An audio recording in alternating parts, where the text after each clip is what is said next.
Well, guys, I wanted to make a video about this truck again. This is the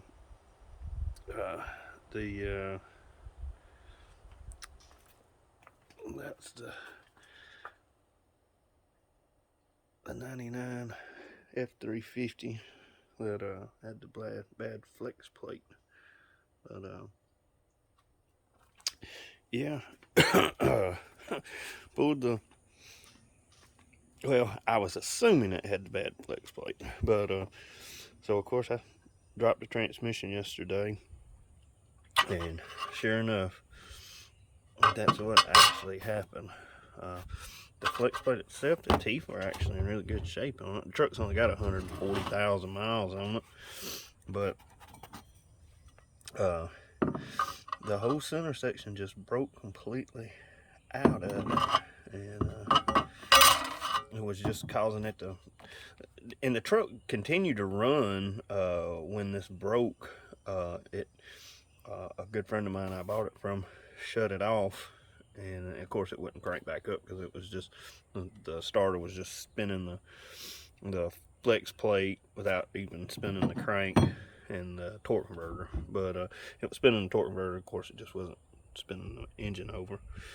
But yeah, that actually was the cause of that. And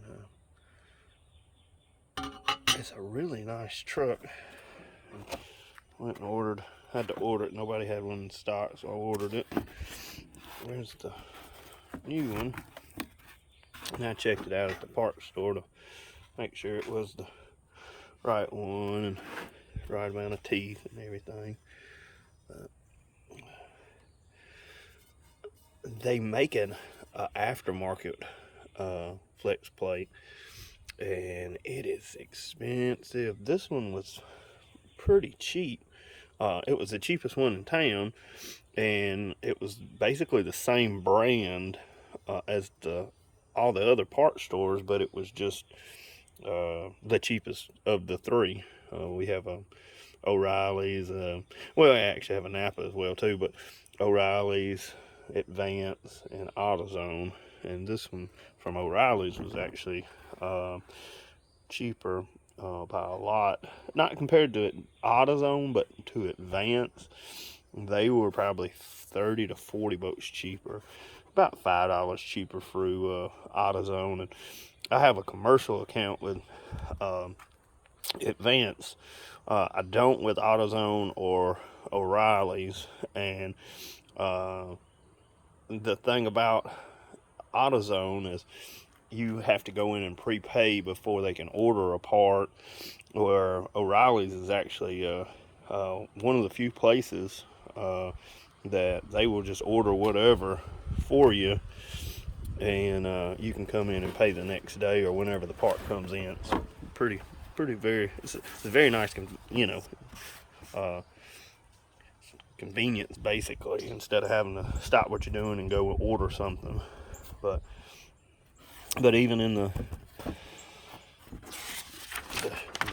instructions that came with it, you can see that those things come apart a good bit. But yeah, that's the first time I've ever had this problem with one, and have seen that problem. I've seen flywheels crack and make noises and stuff, but I've never just seen this whole center section completely come out. And it was one of those things like it was a new one for me, because I was thinking, oh, could it be a broke crank, and that was what my friend was assuming too. And for that reason, I got the truck at a really good deal. But luckily, knock on wood, hopefully this is all that's wrong with it. So yeah, I'm gonna make another video here in a little bit.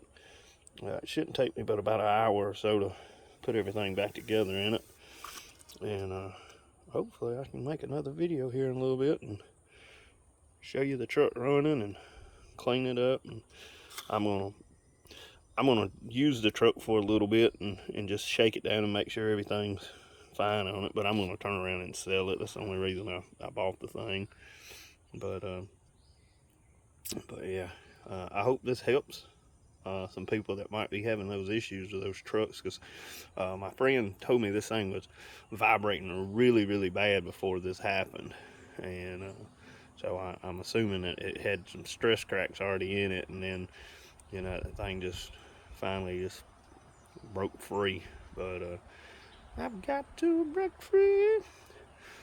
But so yeah, hopefully this might help somebody. But I'll make another video here in a little bit with the truck running, and I'll post it soon. Y'all have a good one.